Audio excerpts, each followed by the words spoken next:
السلام عليكم. في الفيديو ده هنتعلم حاجة اسمها وحدات القياس. عندنا 3 وحدات هنتكلم عنهم. حاجة اسمها VW VH والبرسنتج أو النسبة المئوية. VW اختصار لفيو ويدث، VH اختصار لفيو هايت، والنسبة المئوية معروفة. طيب هنيجي هنا، البادي بتاعي هو واخد هايت 100%، والديف ده جواه. خلونا نلعبها بشكل مختلف. انا هعمل هنا ديف هديله كلاس بيرنت بالشكل ده، وديف هديله كلاس تشايلد، وهاجي هنا البيرنت هديله هو الكلام ده. علشان بس عايز اقول لكم على حاجه معينه.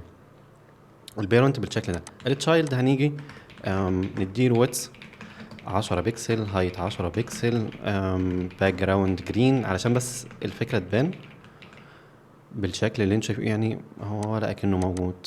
100 بكسل، 100 بكسل. حلو. انا دلوقتي عايز اقارن ما بين حاجتين، لو فهمتهم الدرس هيعتبر خلص، لان التالتة خلاص هتبقى مفهومه. فكره النسبه المئويه، لما بقوله النسبه المئويه انا هقارن ما بين حاجتين الاول، اللي هما النسبه والفي دبليو اللي هي الفيو ويدث. فكره النسبه المئويه بتعمل ايه؟ يعني انا لو جيت لده قلت له خد 10%، ده قلت له خد 10%، هيروح ياخد 10% من البيرنت بتاعه. لكن لما اجي اقول له دبليو اتش او في دبليو فيو ويدث بالشكل ده، الفيو ويدث هيروح ياخد، واقول له مثلا 10%، هيروح ياخد 10% من الحجم بتاع الفيو ويدث نفسه، يعني بتاعت الشاشه نفسها. واخدين بالكم من الفرق ما بين الاثنين؟ خلونا نطبق الكلام ده. لو رحت هنا على الشايد اللي هو الجرين ده، هقول له انت خد ويدث 20% بالشكل اللي انتوا شايفينه ده. هتلاقوا ان هو واخد 20%، خلينا نقول 50%. يلا، هتلاقوا ان هو واخد 50%. هشيل بس النسبه المئويه دي واقول له بص فيو ويتس ريلود، هتلاقوا لا ان هو كبر. كبر بمقدار كام؟ البادي اللي عندي دلوقتي، خلونا كده نشوفه. البادي اللي عندي دلوقتي زي ما انتم شايفين هنا كده هو 500 بكسل. المفروض يكون كام؟ يكون 250 بكسل. يعني انت ايا كان حجم الشاشه بتاعتك بيكبر او بيصغر، هو التاني بيروح معاها. علشان كده فكره الميديا قلت لكم ان الموضوع بيتم بشكل مختلف. هو التاني بيكبر معاها وبتصغر، بيصغر معاه. قلت له خد 50 من حجم الشاشه، هيفضل دايما ياخد 50.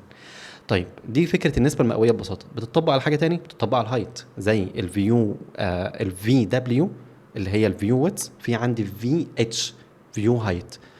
خلونا هنا ان احنا برضو هنديله هايت، هقول له 10 في المية بالشكل اللي انتم شايفينه ده. خلاص 10%. لكن لو قلت له مثلا 10 في اتش فيو هايت، لا هتلاقوا ان الدنيا اختلفت. لو جينا للبادي، قلت للبادي خد هايت اللي هو ده البادي اللي هو البيرنت الكبير، قلت له، لكن هي هنا مش هتكون مرتبطه بالبادي اعتقد، لان هي 200 بكسل مثلا.